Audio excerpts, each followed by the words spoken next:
ঘাটাল সাংগঠনিক জেলার পক্ষ থেকে বন্যা দুর্গত মানুষের পাশে এসে দাঁড়ানোর এই উদ্যোগ নিঃসন্দেহে প্রশংসনীয়। বাংলার তৃণমূল সরকার যেভাবে দুর্গত এলাকার মানুষের পাশে এসে দাঁড়িয়েছে তা থেকে বোঝা যায় মানুষের দুর্দশা লাঘবে তারা কতটা তৎপর। বর্তমান বন্যা পরিস্থিতি অত্যন্ত ভয়াবহ এবং অনেক মানুষ ঘরবাড়ি হারিয়ে খাদ্য ও পানীয়ের অভাবে ভুগছেন। এই সময় সঠিক উদ্যোগের মাধ্যমে তাদের সাহায্য করা খুবই জরুরি। যখন ইচ্ছে অসুস্থ হতে পারেন সেদিকে লক্ষ্য রেখে ঘাটাল সাংগঠনিক জেলার পক্ষ থেকে প্রত্যেকটি পরিবারকে এখানে আমরা যতগুলো এসেছি আমাদের ফিনাইল এক বোতল, ব্লিচিং একটা বড় দিবে এবং মশারি আছে, তাদের 3-4 জনের ফ্যামিলি যদি একটা মশারি দেওয়া হবে এবং হাত ধোয়ার জন্য একটা ভালো ওয়াশিং হ্যান্ড ওয়াশ দিয়ে দেওয়া হয়েছে, যেটা এক বোতল জলে গুলে আমরা। বাংলার তৃণমূল সরকার সেই দায়িত্ব সঠিকভাবে পালন করছে। ত্রাণ বিতরণ কর্মসূচিতে সম্মানীয় আশিস উদয়িত মহাশয় নিজের উপস্থিত থেকে নেতৃত্ব দিয়েছেন। তিনি নিজে ত্রাণ সামগ্রী মানুষের হাতে তুলে দিয়ে তাদের পাশে থাকার বার্তা দিয়েছেন।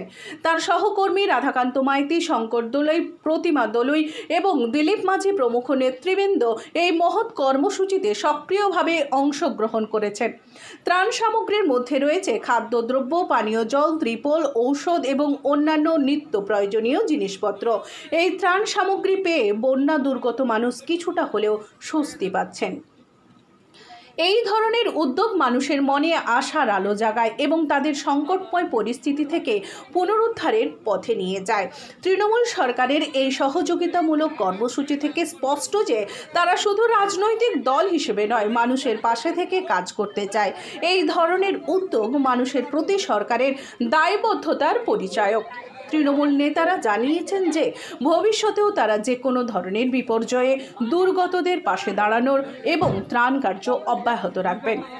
এছাড়া আশিস উদয়িত মহাশয় দুর্গত এলাকার মানুষের সঙ্গে কথা বলে তাদের সমস্যা ও চাহিদা শুনেছেন এবং আশ্বাস দিয়েছেন যে এই সমস্যার দ্রুত সমাধানের জন্য তৃণমূল সরকার প্রয়োজনীয় পদক্ষেপ নেবে। স্থানীয় মানুষজন ও তৃণমূল সরকারের প্রতি কৃতজ্ঞতা প্রকাশ করেছেন।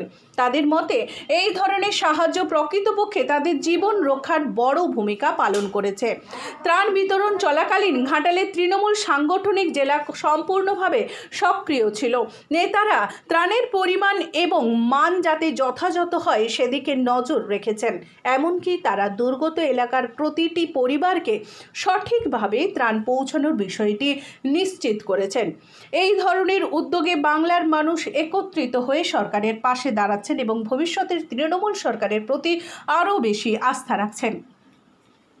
পশ্চিম মেদিনীপুর থেকে আমি মৌসুমী মুখোপাধ্যায়, র্যাপিড নিউজ ইন্ডিয়া।